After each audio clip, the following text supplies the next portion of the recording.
Hey guys, welcome back to another video of Star Trek Fleet Command. In this video, we're going to watch the interview between Panic and game developer Keenser.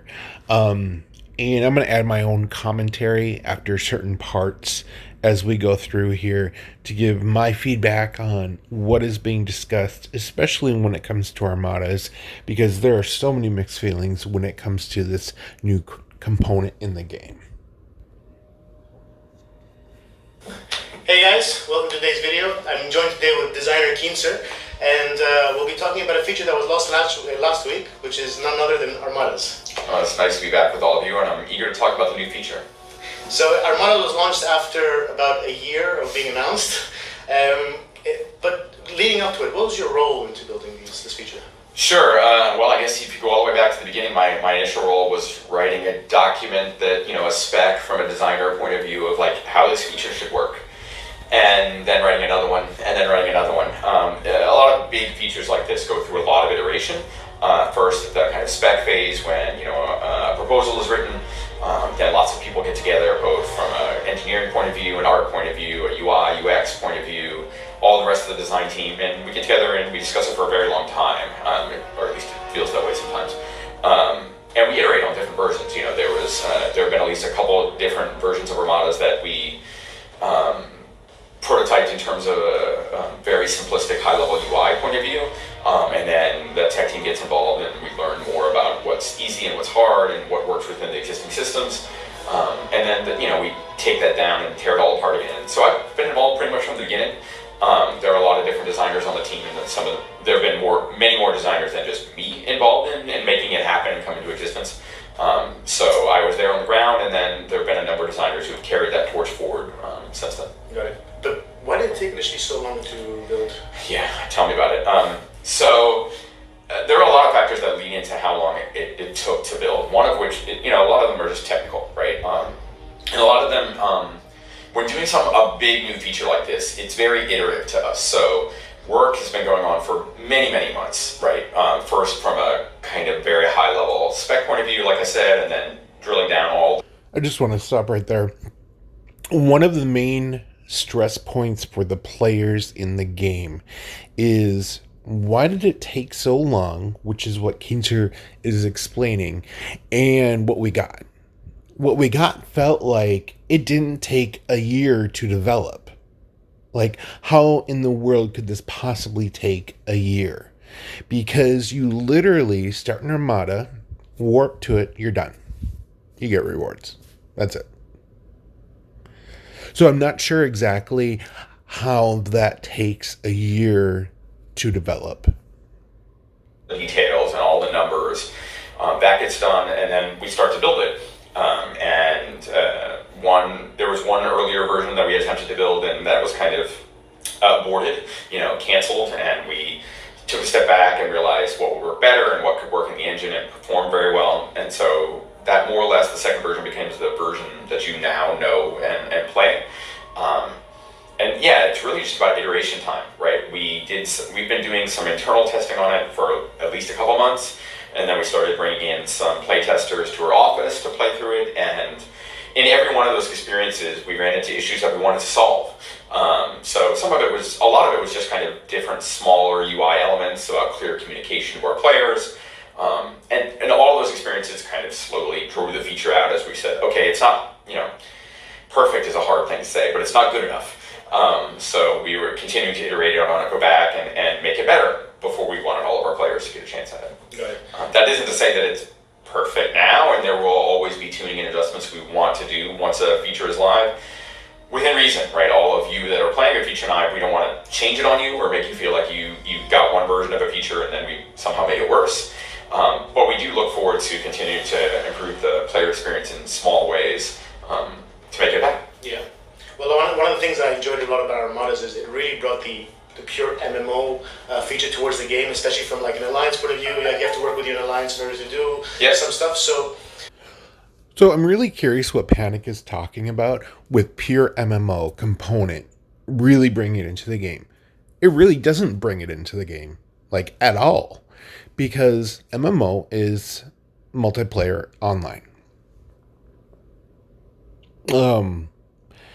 And I'm really not sure where he's drawing that conclusion from it, because you don't even need to coordinate with other players for the most part.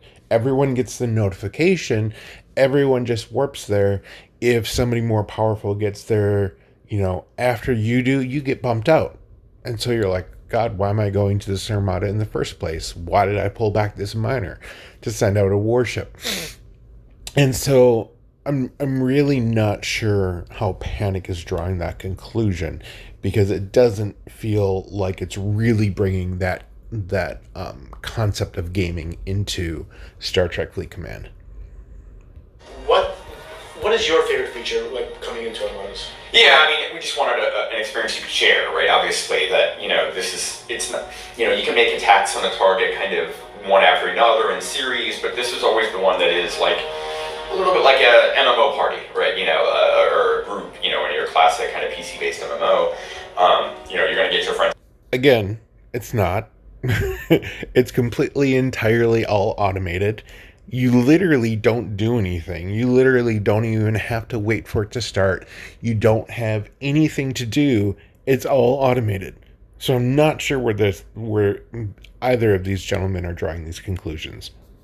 Together and work together and have a cooperative, goal and a cooperative reward, right? That all of you come home with. And part of that is just we want people to feel like they have friends online, and this just leans into that moment, that we all like playing with, our alliance and maybe even specific members of our alliance, and so all that just becomes part of making a good community for our online players and giving activities that all of you can do in that community. What's interesting now that I'm seeing is that a lot of the alliances, how they're going to be coping with a new feature of something like Armadas, because it's essentially like a world boss, yet there's a very selective process at who can go and who can participate. So what is your point of view? Yeah, I mean, I've certainly seen in my own alliance that there are times where, there's more communication required and someone's very upset when their place gets taken and things like that.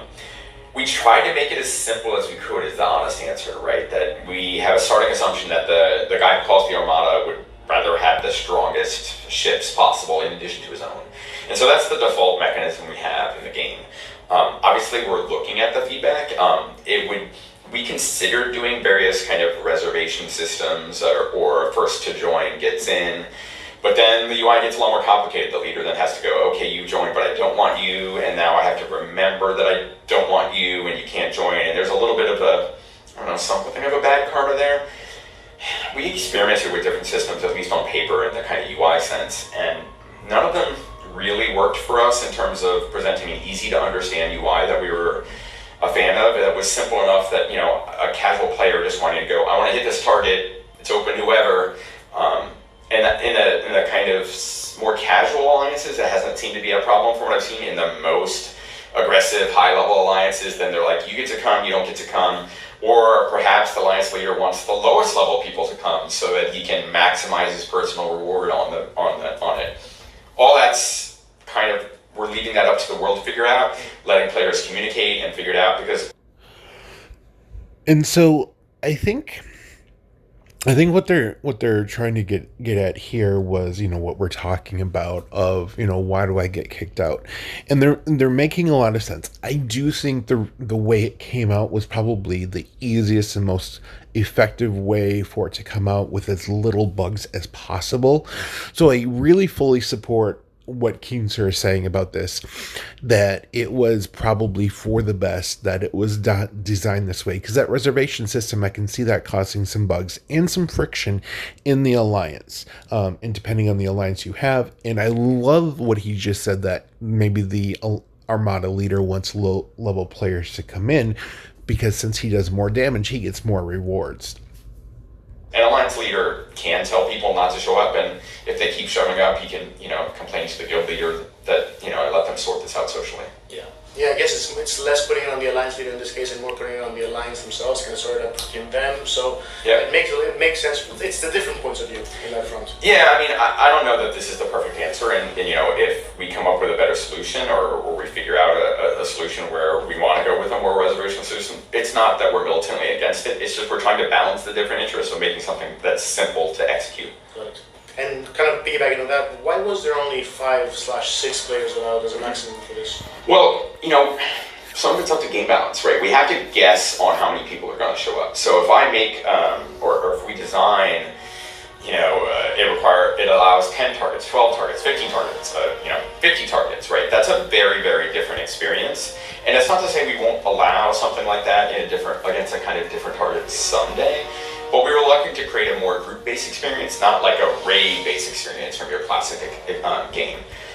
If I allow that number, I have to make the targets difficult for that number, right? So if you can let 20 people show up for hitting this, PvE, target, then, you have to balance for that, right? And right now we're balancing for a smaller group size with the hope that there's just a lot more of them going on.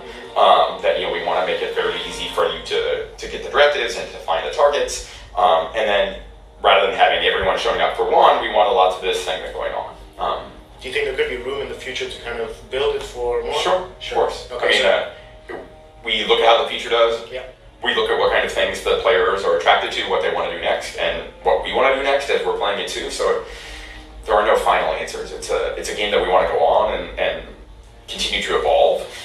So that means that what V2, V3 of that is in the coming months and even honestly years of the game, we'll continue to evolve it and grow the feature out. The more they keep using it, the more they keep enjoying it, the more likely we are to continue building on it. Yeah, I see the same. It's like most of the features that we build anyway, especially for Armadas being something so big. Mm-hmm. And on that, since we already have two types of hostiles right now, is there any possibility for more stronger hostiles to kind of show up at some point? Yes, there is. Some people can look at their item inventory now and get a big clue about that. Okay. It's a little Easter egg right here. So, kind of one question that a lot of the players were asking was, why does it take 15 minutes? Because usually P-Shield is at 10 minutes, so we have kind of bad. So go back to that point. Take a look at your inventory and get a sense for what kind of hostiles are going to come out. So that'll be interesting. So I challenge everyone to go look through your inventory and try to guess what Keenster was trying to get to there. Okay, there. Armadas at 15. Yeah, Armadas are 15. A lot of it was about flying time. Armadas can be anywhere formed, and we want to make sure the players, on the wrong side of the galaxy, have a chance to get there. So part of it is that game balance.